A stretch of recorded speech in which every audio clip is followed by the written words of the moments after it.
ॐ भद्रं कर्णेभिः शृणुयामदेवाः भद्रं पश्येमाक्षभिर्यजत्राः स्थिरैरङ्गैस्तुष्टभागं शस्त्रनूभिः व्यशेमदेवहितं यदायुः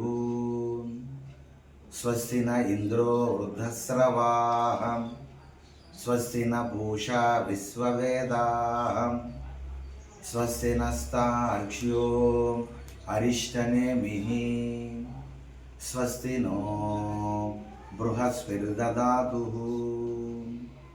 ओम शांति शांति शांति। जय गुरुदत्त, श्री गुरुदत्त, जय श्रीराम। మా పూర్వజన్మ సుకృతంగా మేము భావిస్తున్నాం. మరి పరమ పునీతమైనటువంటి మన పలాస నెమలికొండ ఆశ్రమం అంటే మన ఉభయ తెలుగు రాష్ట్రాల్లో కూడా ఎంతో చారిత్రాత్మకమైనటువంటి ఆశ్రమం. అటువంటి ఆశ్రమాన్ని సందర్శించడం, ముఖ్యంగా మా రాజస్వామి మరి ఎంతో ఆప్తుడు. ఆయన ఆశ్రమాలని ఈరోజు నిలబెట్టాలి, ఆశ్రమాన్ని కాపాడాలి అంటే అది ఏ నూటికో కోటికో ఎవరో ఉంటారు. అసలు ఆధ్యాత్మిక చింతన తల్లిదండ్రులనే పట్టించుకోలేని సమాజం ఈరోజు. జీవితాన్ని జన్మనిచ్చి అనేక కష్టాలు పడి ప్రయోజకులు చేసిన తల్లిదండ్రులనే వృద్ధాశ్రమాలు పడి వెళ్ళిపోతున్నారు, అనాథాశ్రమాలు వదిలి వెళ్ళిపోతున్నారు. అటువంటిది ఈ బాధ్యత అంతా భుజం మీద వేసుకొని ఆశ్రమాన్ని నడిపించి వచ్చిన భక్తులకి అనేక సౌకర్యాలు, అనేక అవసరాలు తీరుస్తూ, ఓ పక్క దైవ కార్యాలు చేస్తూ, ఇంకో పక్క భగవంతుడు ధూపదీప నైవేద్యాలు చూసుకుంటూ ఆశ్రమంకి వచ్చిన భక్తుల్ని కంట కనిపెడుతూ ఆశ్రమాన్ని ఒక పక్క అభివృద్ధి చేస్తూ, ఇది చిన్న విషయం కాదు.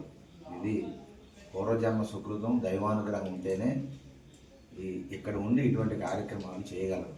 పూర్వం విశ్వామిత్రుల వారు, వశిష్ఠుల వారు, అలాగే జమదగ్ని, పరాశరుడు, దూర్వాసురుడు, వాల్మీకి ఇలాంటి మహర్షులు అందరూ వారు కూడా కుటుంబాలతో ఉండేవారు, భార్య బిడ్డలతో ఉండేవారు. ఎక్కడో అరణ్యాల్లో ఆశ్రమాలు పెట్టుకొని జీవిస్తూ లోక కళ్యాణానికి పాటుపడేవారు. వారి మనసంతా ఈ లోక శ్రేయస్సే. మరి పిల్లలు ఎందుకండి బాబో పాపో, ఋషులు ఆ బిడ్డలు ఎందుకు అనేవారు అంటే ఆ పరంపర వారితో ఆగిపోకూడదు. ఈ ఆశ్రమాలు వారి తర్వాత నడిపించేవారు ఉండాలి కదా. కాబట్టి దానికోసమే ఒక బాబో, ఒక పాపో, లేకపోతే బాబులు, ఇద్దరు పాపలు వారు సంతానాన్ని కానీ వారి జ్ఞానం అంతా కూడా ఆ వేద జ్ఞానము, బ్రహ్మ జ్ఞానము వారి బిడ్డలకు నేర్పేవారు. నేర్పి వారు ఆశ్రమాన్ని అప్పచెప్పి వారు కాలం చేసేవారు, భగవత్ సన్నిధికి వెళ్ళిపోయేవారు. వాళ్ళు ఈ విధముగా కొన్ని లక్షల సంవత్సరాలు ఈ పరంపర కొనసాగుతూ ఈరోజు ఆశ్రమాలు ఇలా నిలబడ్డాయంటే కారణం అటువంటి ఋషి సాంప్రదాయం. అటువంటి ఋషి సాంప్రదాయంలో మన రాజస్వామి చక్కగా ఆశ్రమాన్ని నిర్మాణం, ఆశ్రమ నిర్వహణ చేస్తూ ఏదైతే నిర్మించి ఇచ్చారో గురువు గారు సదానంద స్వామి వారు, వారి గురు పరంపర, దాన్ని నిలబెట్టడం అనేది మేము చాలా ఆనందిస్తూ ఉన్నాం. అలాంటి వ్యక్తులు కావాలి, సమాజం కూడా అటువంటి వ్యక్తుల్ని ప్రోత్సహించాలి. ఈరోజు కాలం మారుతున్నటువంటి పరిస్థితులు, ఇంకా రానున్న రోజుల్లో భయంకరమైన రోజులు మనం చూడబోతూ ఉన్నాం. సమాజం అంతా కూడా ధనము అని కలవరిస్తుంది తప్ప ధర్మం అనే మాట ఎక్కడ వినబడే పరిస్థితి కూడా రానున్న రోజుల్లో వస్తుందేమో అని భయం కూడా మాకు కలుగుతుంది. కాబట్టి ధర్మం, మన పూర్వీకులు ధర్మానికి కట్టుబడి ధనానికి రెండవ ప్రాధాన్యం ఇచ్చేవారు, మొదటి ప్రాధాన్యత ధర్మానికి ఇచ్చేవారు. కానీ ఈరోజు సమాజం ధనము తప్ప మిగతా కుటుంబాలు, బాంధవ్యాలు, బంధుత్వాలు, మానవతా విలువలు ఇవన్నీ మంట కల్పించారు. అసలు ధర్మం అనేది ఎక్కడో మూల విసిరేశారు. ఇటువంటి పరిస్థితుల్లో రానున్నటువంటి సమాజానికి ఆశ్రమాలు అవి తలమానికి మార్గదర్శకులుగా ఆశ్రమాలు ఉంటాయి. ఆధ్యాత్మిక కేంద్రాలుగా ఇవి భాసిల్లుతాయి.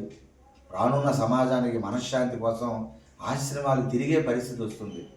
కాబట్టి అటువంటి తలమానికమైనటువంటి ఆశ్రమం మన నెమలికొండ ఆశ్రమం, మన దత్తుల వారి పేరుతో ఉండేటువంటి పరంపరణ తత్వ సాంప్రదాయాన్ని పాటిస్తున్నటువంటి ఆశ్రమం. ఇది చల్లగా ఉండాలి. హిందూ సమాజం అందరూ కూడా సహకరించాలి. ప్రజాప్రతినిధులు కూడా ఇందులో పాల్గొనాలి. మీకు తోచినటువంటి ఆశ్రమాలకి మీరందరూ కూడా సమర్పిస్తే అది మీకే పుణ్యం, మీ కుటుంబాలకు, మీ వంశాలకు కూడా అది ఎంతో మంచి మార్గాన్ని చూపెడుతుంది. వారి బిడ్డలు, మీ బిడ్డలు కూడా ఆరోగ్యాలతో సకల ఐశ్వర్యాలతో చల్లగా ఉంటారు. కాబట్టి మరి పలాస, ఈ చుట్టుపక్కల కాశీబొగ్గ, ఈ చుట్టుపక్కల ప్రాంతాలు అందరూ కూడా వారానికి 1 గంట రండి. మీరు ప్రశాంతంగా ఆశ్రమంలో కాలు పెడితే చాలు, మీరు ఛార్జింగ్ అయిపోతారు. ఆధ్యాత్మిక తరంగాలు మీ శరీరంలో నిండిపోతాయి. బ్యాడ్ వైబ్రేషన్స్ అంటే ఈ చెడు ఆలోచనలు, చెడు భావాలు, చెడు సంకల్పాలు, అలాగే అనారోగ్యాలు ఏవైతే ఉంటాయో అవన్నీ కూడా సమసిపోయి పక్కకు పోతాయి. ఆశ్రమాలు పుణ్యస్థలాలు. ఇక్కడ అద్భుతమైనటువంటి శక్తి తరంగాలు నివసించి ఉంటాయి. ఒక్కసారి కూర్చుంటే చాలు. మనం ఎలాగైతే రోజల్లా మాట్లాడుకుంటున్నాం సెల్ ఫోన్, ఒక్క అరగంట గంట ఛార్జింగ్ పెట్టుకుంటే అది నిండిపోయి రోజంతా మనం మాట్లాడుకునే అవకాశం, ప్రపంచాన్ని మనం మా స్మార్ట్ ఫోన్లో చూడగలిగే అవకాశం 1 గంట ఛార్జింగ్ పెడితే ఎలాగైతే మనం పొందుతున్నాము, అలాగే 1 గంట, వారానికి 1 గంట కానీ ఆశ్రమంలో మీరు గడపగలిగితే మీకు ఉండేటటువంటి మనో సంకల్పాలు సిద్ధిస్తాయి. సకల దరిద్రాలన్నీ కూడా పోతాయి. సర్వశుభాలు మీరు పొందుతారు. కాబట్టి పూర్వం రాజులు రాజ్య పాలనలో నిరంతరము ఒక్క క్షణము వెసులుబాటు లేనటువంటి మహారాజులు, చక్రవర్తులు కూడా ఆశ్రమాలకు వచ్చి గురువుల ఆశీస్సులు పొంది అక్కడ భిక్ష చేసి ప్రసాదం చేసి కొద్ది గంటలు గడిపి వెళ్ళేవారు. ఎందుకు వెళ్ళేవారంటే ఆశ్రమంలో అటువంటి మహిమతో ఉంటుంది. కాబట్టి ఇప్పుడు ఉండే సమాజం ఈ కంప్యూటర్, ఈ టెక్నాలజీ ఇందులో పడిపోయి ఏదో అనుకుంటున్నాం తప్ప. కాబట్టి ఆశ్రమాలు, మన హిందూ ధర్మము చాలా గొప్పది. ఈరోజు ప్రపంచవ్యాప్తంగా హిందూ ధర్మం, రష్యా ఈరోజు మహాకుంభమేళ అవుతుంది. మన జీవితంలో ఒక్కసారే మనం చూడగలం. 144 సంవత్సరాల తర్వాత ఈ మహాకుంభమేళాకి రష్యా నుండే దాదాపు 1,00,000 మందికి పైగా ఆ కుంభ స్నానాలు చేయడానికి, పుణ్య స్నానాలకు వచ్చారంట.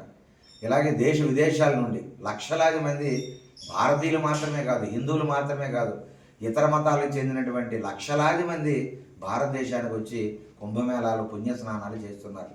ఎంత అద్భుతం అండి! అది ఎన్ని జన్మల పుణ్యం. కాబట్టి భారతదేశంలో పుట్టడమే అది పూర్వజన్మ సుకృతం. స్వామి వివేకానందుడు అంటారు, నీ భారతదేశం ఎంత గొప్పదా స్వామి, అంత గొప్ప పుణ్యభూమా నీ దేశం అంటే వెంటనే అంటారు స్వామి, అవును, నా దేశం ఎంత గొప్పదో తెలుసా, నా దేశంలో కుక్కగా పుట్టాలన్నా ఎన్నో జన్మల పుణ్యం ఉంటే కానీ ఆ కుక్క జన్మ కూడా ఈ పుణ్యభూమిలో దొరకదు అన్నాడు. ఎంత గొప్ప మాట! ఈ దేశంలో కుక్కగా పుట్టాలన్నా పుణ్యం ఉంటారు. కాబట్టి కన్మే సోయా సహీద్, పత్తర్ మే ఇతిహాస హై, కంకర మే శివశంకర హై అంటారు కబీర్ దాసు గారు. కాబట్టి భారతదేశంలో కంకర అంటే ఆ ధూళి, ఆ ఇసుక రేణువులు, మట్టి రేణువులు, అందులో కంకర మే శివశంకర హై. భారతదేశం శివుడు వచ్చాడు భూమి మీదకి.